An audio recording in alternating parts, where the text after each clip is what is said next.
So hello everyone, this is me Tanvir Ahmed. I welcome you all for today's online learning class. And today's topic of discussion is a chemistry class 11th chapter 1, that is some basic concept of chemistry, and we will discuss in this chapter about the chemistry and its importance. Okay, so let me start today's topic. And first of all मैं सबसे पहले आपको क्या करूँगा कि chemistry के definitions को समझाऊंगा. समझाने के बाद मैं आपको कुछ इंपॉर्टेंस बताऊंगा. इंपॉर्टेंस के बाद आपको स्कोप्स बताऊंगा केमिस्ट्री की. Then after I will classify the matter on the basis of physical and chemical classifications. Okay, so let me start. First of all, let me define the meaning of chemistry. What the chemistry means, which is the branch of the science also. Okay, तो सबसे पहले हम chemistry के बारे में जानने के लिए थोड़ा सा इसके डेफिनेशन को समझते हैं. जो रोल्ड हॉफमैन की स्टेटमेंट है, उन्होंने बताया सबसे पहले क्या चीज केमिस्ट्री के बारे में, इसके बारे में हम लोग समझते हैं. सबसे पहले उन्होंने क्या कहा कि chemistry is the branch of science of A molecules. एक तुम्हारे साइंस की वो ब्रांच जो मॉलिक्यूल्स और उसके ट्रांसफॉर्मेशंस के बारे में डिस्कस करती है. ठीक है, तो chemistry the branch of science of A molecules and it's transformation. Molecules के बारे में डिस्कस करेंगे और उसकी ट्रांसफॉर्मेशंस के बारे में केमिस्ट्री इंक्लूड करती है अपने अंदर. ठीक है, it is not the science of the only 118 elements but infinite number of molecules that can be formed from them. कहने का मतलब ये हुआ कि सिर्फ हमारे periodic टेबल में जो 118 एलिमेंट्स जो मौजूद हैं, ठीक है, सिर्फ उसकी स्टडी नहीं करते हैं हम लोग, खास करके इनसे बनने वाले इनफाइनाइट नंबर ऑफ मॉलिक्यूल्स के बारे में केमिस्ट्री डील करती है. क्लियर है? सो कहने का मतलब ये हुआ केमिस्ट्री तुम्हारे एक तरह से देखा जाएगा किसी मॉलिक्यूल्स के बारे में अगर मैं डिस्कस कर रहा हूँ तो मॉलिक्यूल्स में आपको क्या है, उसमें बहुत सारी चीजें, मॉलिक्यूल्स की कंपोजिशंस क्या है, उनके स्ट्रक्चर्स किस तरह से बनते हैं, ठीक है, और वो किस तरह से ट्रांसफॉर्म करते हैं. तो सभी के सभी स्टेटमेंट आपके कहाँ पे इंक्लूड होंगे, आपके सब केमिस्ट्रीज की डेफिनेशंस को एक्सप्लेन करेंगी. ठीक है, सो कहने का मतलब ये हुआ कि केमिस्ट्री को अगर मैं फर्दर डिफाइन करूँ तो कह सकता हूँ it the defined as the branch of science of physical chemistry. कह सकता हूँ, sorry, branch of science that deal with the study of a molecule, its structure and composition, how it is made up of. So first of all, then after we will coming to the next topic, that is called importance of chemistry. अब देखते हैं यहाँ पे क्या चीज की, अगर मैं डेफिनेशन देख ले रहा हूँ केमिस्ट्री होती क्या है, तो नेक्स्ट हमारी पॉइंट आती है तुम्हारी इंपॉर्टेंस ऑफ केमिस्ट्री. ठीक है, तो इंपॉर्टेंस हमारी केमिस्ट्री ऑफ डेली लाइफ में क्या है, इसके बारे में समझता हूँ. तो सबसे पहले बोला गया है कि chemistry has a direct impact on our life and has a wide range of application in the different field. So these are the given below. तो कुछ आपके क्या है कि आपके लाइफ में बहुत ही ज्यादा इंपॉर्टेंट रोल करती है केमिस्ट्री की. Without chemical reactions we can not perform any activities in our daily life. So कह सकते हैं यहाँ पे कि chemistry has a direct impact on our life and has a wide range of applications in the different field. Okay, so these are the given below. So let me check the things that are included in the chemistry, the importance of chemistry. The first is that in agriculture field. So I'm talking about the agriculture field. अगर agriculture field की मैं बात करूँ तो सबसे बड़ा point आता है कि एग्रीकल्चर फील्ड में आपको केमिस्ट्री की इन्वॉल्वमेंट क्या है. तो आपने जनरली बहुत ही कॉमन चीज़ है कि आप एग्रीकल्चर फील्ड में देखते होंगे कि वहाँ पे आपको बहुत सारे फर्टिलाइजर का यूज़ किया जाता है, इंसेक्टिसाइड्स का यूज़ किया जाता है और पेस्टिसाइड्स का यूज़ किया जाता है, ताकि आपके जितने सारे वहाँ पे मौजूद हैं कीटनाशक दवाएं हैं, ठीक है, ताकि आपकी फसल अच्छे से ग्रो कर सके, है ना. तो बोला गया है it has provided chemical fertilisers such as urea, calcium phosphates, sodium nitrates and ammonium phosphates. These are the chemicals that are used in agriculture fields that are very beneficial for the growing the plants, growing the कह सकते हैं crops के लिए काफी अच्छी तुम्हारी क्या है पेस्टिसाइड और इंसेक्टिसाइड्स है जो कि इंपॉर्टेंस ऑफ केमिस्ट्री के अंडर में आती है. सेकंड पॉइंट तुम्हारा क्या है, in health and the sanitation. अगर मैं हेल्थ सेक्टर्स की बात करूँ तो वहाँ पे केमिस्ट्री की इंपॉर्टेंस को जानने के लिए सबसे पहले आपको समझना होगा कि हेल्थ सेक्टर में हम लोग जितने सारे मेडिसिन जो हम लोग बनाते हैं, अलग अलग उसके एप्लीकेशंस है. These medicines are generally made up of chemicals and that in that positions the chemistry is involved. So कुछ एग्जांपल्स मैं यहाँ पे लिख रखा हूँ, उसके बारे में थोड़ा समझाता हूँ.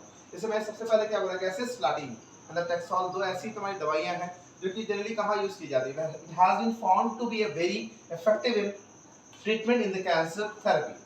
सो कैंसर थेरेपी के लिए दो चीज यूज किए जाते हैं आपकी. क्या चीज, सबसे पहले क्या है आपका सिस्प्लाटिन एंड नेक्स्ट में आपका टेक्सोल. Okay, so then after I'll take the example of AZT.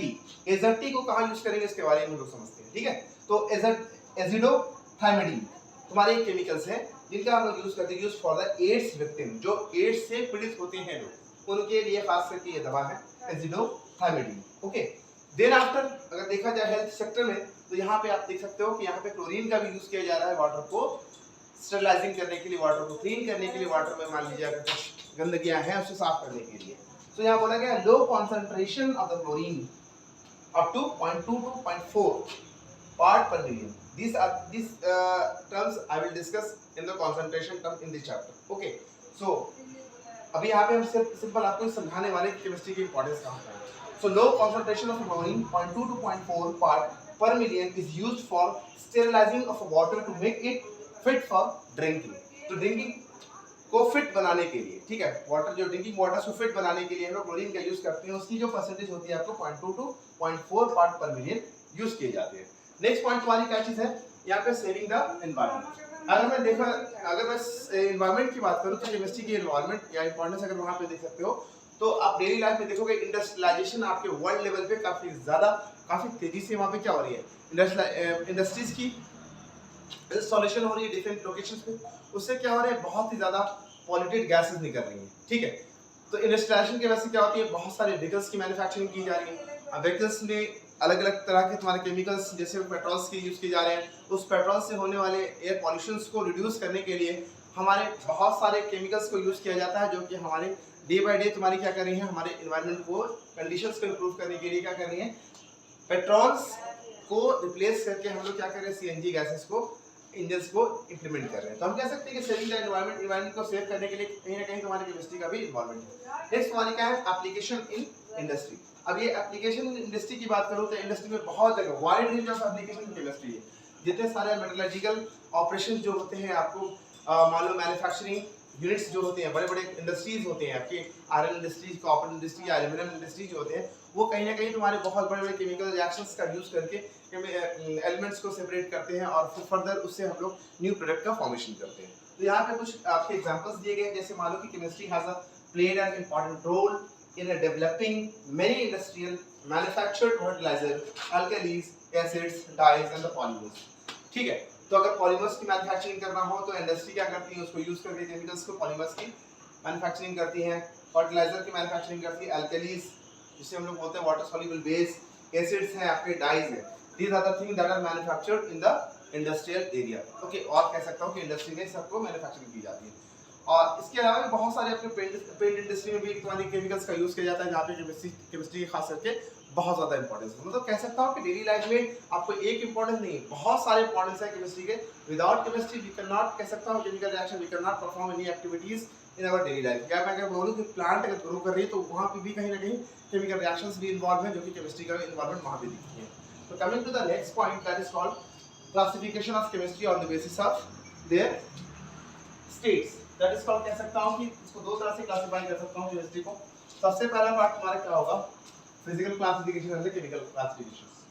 Okay, so matters को अगर मैं डिवाइड करूं, सबसे पहले बात आती है कि अगर केमिस्ट्री में तुम्हारी मॉलिक्यूल्स की बात आती है, तो मॉलिक्यूल्स में सबसे पहले आती है मैटर्स।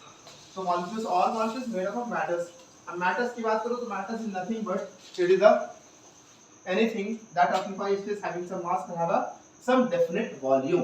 राइट, सो कहने का मतलब ये हुआ कि अगर मान लो आपके पास क्लासिफिकेशन ऑफ मैटर्स मैं कर रहा हूँ, मैटर यहाँ लिख रहा हूँ, ठीक है, तो मैटर में क्या होगा आपका, देखो, matter are classified on the basis of two things, that is called classification on the basis of physical classification, physical classification, and next is that, next point क्या है आपका, केमिकल क्लासिफिकेशन। क्या है, chemical classification. So matters are classified on the basis of the physical classification and the chemical classification. If we talk about the physical classification, so we will talk about the condition of matters. First of all, we will discuss about the solid and the liquid, and further we will discuss about the gases. States of matter के बारे में discuss करेंगे, जो कि physical के under में आती है। इनमें दो और मैटर्स के जो तुम्हारे कंडीशंस होते हैं, स्टेट्स होते हैं, दैट इज कॉल्ड, एक होती है आपकी प्लाज्मा एंड फर्दर क्या होती है आपका बोज, आइंस, टीन, कंडेंसेट।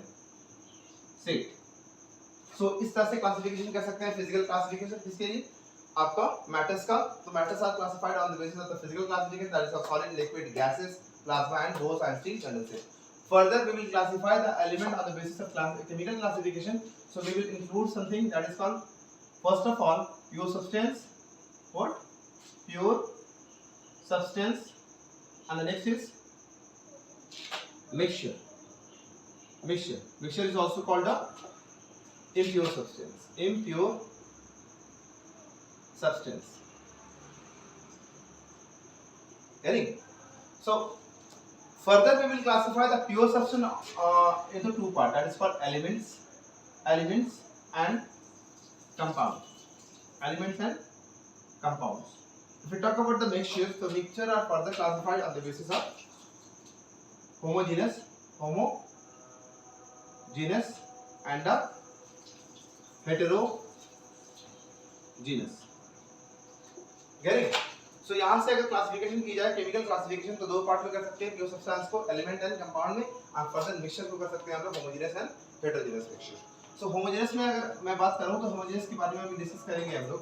पहले थोड़ा सा वन बाय वन सबको डिस्कस कर ले. तो सबसे पहले हमने देखा कि मैटर्स की क्लासिफिकेशन. मैटर्स क्या है? Anything that occupy space having some mass and different volumes. Okay, so matter have a physical classification and the chemical classification. On the basis of physical classification, we can further subdivide the matter on the basis of solid, liquid, gases, and the plasma and the Bose-Einstein condensate. Next topic is that chemical classifications. So, in the chemical classification, matter are further classified on the basis of pure substance and the mixtures. So, in the pure substance, we will include element and compound. Further, we will further divide the mixtures on the basis of homogeneous and the heterogeneous mixtures. And the homogeneous mixtures generally used for making the solutions. कह सकता हूँ solutions एक तुम्हारे क्या है, homogeneous mixtures के ही example है. ठीक है. heterogeneous की बात करूँ तो यहाँ पे हम लोग बात करेंगे कुछ और compounds की बात करेंगे, जैसे कि आपके पास कह सकता हूँ कि आपके पास coordination compound है. जितने सारे compound तुम्हारा heterogeneous mixture हो, coordination compounds जो कि आपके किसके अंदर आती हैं, ये हेटेरोजेनस मिक्सचर के अंदर आती है. क्योंकि इनके तुम्हारे सबसे पहले इसकी क्लासिफिकेशन समझाता हूं आप लोगों को. सबसे पहले मैं सॉलिड की बात करूं तो सॉलिड तुम्हारी क्या होती है? एक ऐसे मैटर है जो कि उनकी अपनी एक डेफिनेट शेप होती है ना. Solid have a different masses and a different volume, है ना. एंड कह सकता हूं कि ये तुम्हारा स्पेस को ऑक्यूपाई करेंगे. इनके molecular force of attraction between the particles काफी स्ट्रांग होती है और इसकी अपनी एक रिजिडिटी होती है. ठीक है. Talking about the next point, that is called liquid. तो लिक्विड तुम्हारी वो भी एक मैटर है, बट इनकी कोई डिफिनिट शेप नहीं होती है. ठीक है. ये आप जिस कंटेनर में रखोगे बट उनकी वॉल्यूम डिफिनिट होगी. ठीक है. जिन कंटेनर में रखोगे उस लिक्विड क्या होती है, उस कंटेनर के शेप्स को एक्वायर कर लेती है. Talking about the gases matter. So gases की बात करो तो गैसेस के ना डिफरेंट वॉल्यूम होती है ना डिफरेंट उनकी शेप होती है. ठीक है. तो इनको आराम से आप किसी भी कंटेनर में रखोगे पूरे के पूरे आप कंटेनर की वॉल्यूम्स को एक्वायर कर लेती है. ठीक है. Talking about the plasma. Plasma is the ionized form of any elements कह सकता हूँ. ये ionized form of तुम्हारे states है. ठीक है. फिर further Bose and Einstein condensate के बारे में अगर डिस्कस करूँ तो ये तुम्हारे further हम करेंगे आगे में. ठीक है. further मैं कर सकता हूँ on the basis of chemical classification अगर मैं बात कर रहा हूँ. ठीक है. तो chemical classification में सबसे पहले देखेंगे pure substance को. pure substance किसे कहते हैं? ठीक है. तो आपसे भी एक सवाल है कि pure substance कहते किनको है? एक्चुअली में तुम्हारा pure का मतलब हम लोग यही जानते हैं, there is no any in other things that are involved in that particular things. Okay, simple जो भी substance बने हैं वो single kind of substance से बने होंगे. ठीक है. तो यहाँ पे सबसे पहले मैंने pure substance की बात करूँ तो pure substance is the substance that are made up of single kind of particles. ठीक है. तो सबसे पहले क्या आ रहा है आपका यहाँ पे element की मैं बात कर रहा हूँ. तो element वाले क्या है? वो भी एक pure substance है. तो कह सकता हूँ element is the substance which cannot be further subdivided. ठीक है. जिसको ऑलरेडी साइंटिस्ट ने सिंप्लीफाई करके आपके एलिमेंट्स की डिस्कवरी की है जो कि आपके पीरियोडिक टेबल में एग्जिस्ट करती है. एलिमेंट में बोलूं अगर एग्जांपल के लिए तौर पे देखो तो सोडियम है, आपके पोटेशियम है, रुबिडियम है, सीजियम है, फ्रांसियम है. ठीक है. तो these are the example of elements. Elements में और भी हो सकती हैं आपको नॉन मेटल्स, फ्लोरीन है, क्लोरीन है, ब्रोमीन है, आयोडीन है. इसकी अपनी एक आइडेंटिटी है जो अपनी आइडेंटिटी को वो लूज नहीं करती हैं और इसके जितने कॉन्स्टिट्यूएंट पार्टिकल्स सब सिंगल काइंड ऑफ पार्टिकल्स से बने हैं, इसलिए इनको हम लोग प्योर सब्सटेंस में इंक्लूड कर रहे हैं. ठीक है. Talking about the compounds. तो कंपाउंड भी एक तुम्हारा प्योर सब्सटेंस है, बट ये तुम्हारे बने होते हैं अलग अलग एलिमेंट्स से मिल करके, लेकिन इनका क्या होता है, फिक्स कॉम्पोजिशन होता है, जिसकी वजह से क्या होता है, इसके केमिकल जो केमिकल अगर देखा जाए इसका एक्टिविटीज तो काफी सिमिलर होती है। कहने का मतलब ये हुआ, सपोज अगर मैं कंपाउंड के एग्जांपल लूं तो C2H5OH एक कंपाउंड है तुम्हारा alcohol. So alcohol that is made up of different kind of elements but it show the single kind of behaviour of chemical behaviour. इनका केमिकल बिहेवियर अगर देखा जाए तो ये लिक्विड होती है, लिक्विड में यूज किए जाते हैं, बहुत सारे एप्लीकेशंस के इंडस्ट्री में भी है जिसको हम लोग मेडिसिन में या ड्रग्स वगैरह बनाने के लिए यूज करते हैं। तो इस तरह के कंपाउंड है लेकिन वो एक सिंगल काइंड ऑफ बिहेवियर्स को शो करती है। इस तरह से हम लोग और भी एग्जांपल अगर लेने का कंपाउंड का तुम्हारा ग्लूकोज है C6H12O6। देखा जाए तो इंडिविजुअल एलिमेंट्स की अपनी अपनी कुछ केमिकल बिहेवियर्स होती है। कार्बन की अपनी ब्लैक सॉलिड्स है, उसके ब्लैक कुछ प्रॉपर्टी होती है, गैसेस है, हाइड्रोजन ऑक्सीजन भी गैसेस है। लेकिन अगर इसको कंबाइन कर दी जाए तो तुम्हारे क्या बन जाएगी, ग्लूकोज तुम्हारे लिए एक एनर्जी ड्रिंक्स का काम करते हैं, तुम्हारी बॉडी में कहीं ना कहीं एनर्जी को प्रोवाइड करने में हेल्प करती है। नेक्स्ट पॉइंट तुम्हारा एक और एग्जांपल अगर लूं मैं इसी कंपाउंड्स का तो मैं कह सकता हूं कि C12H22O11 is the example of sugar. तो शुगर क्या है, तुम्हारी एक मीठी चीज है, ठीक है। इसका इतने सारे कार्बन इतने सारे एलिमेंट मिलकर के एक सिंगल काइंड ऑफ सब्सटेंस को शो करें जिसका single kind of chemical behaviour है, ठीक है। तो कह सकता हूं कि जितने सारे एलिमेंट एक फिक्स कंपोजिशन में रहे तो उनकी कंपाउंड बनती है, वो कंपाउंड की जो प्रॉपर्टी कंपोजिशन होती है वो क्या होती है, सिमिलर होती है, ठीक है। नेक्स्ट आते हैं प्योर सब्सटेंस। अगर मैं मिक्सचर्स की बात कर रहा हूं तो मिक्सचर्स में दो मिक्सचर्स इज द कह सकता हूं कि ये तुम्हारे कॉम्बिनेशन ऑफ टू और मोर देन टू सब्सटेंस है। दो या दो से ज्यादा प्योर सब्सटेंस अगर मिक्स करोगे दैट इज कॉल्ड मिक्सचर्स का फॉर्मेशन करती है। मिक्सचर भी दो तरह के होते हैं। पहला कैसा होता है, होमोजेनस होते हैं, और नेक्स्ट होते हैं आपका हेटेरोजेनस मिक्सचर, ठीक है। सो होमोजेनस में बात करो तो होमोजेनस में मिक्सचर में क्या होता है, जैसे मान लो कि आपने किसी प्योर सब्सटेंस को आपस में मिक्स किया, मिक्स करने के बाद आपको क्या हो रहा है, थ्रू आउट द मिक्सचर आपकी कंपोजिशन अगर सेम है। जैसे सपोज मैं एग्जांपल बनाता हूँ कि घर में आपने शरबत बनाया होगा कभी चीनी पानी का या सॉल्ट का वाटर का या फिर आपने शुगर वाटर का एक सॉल्यूशन बनाया होगा।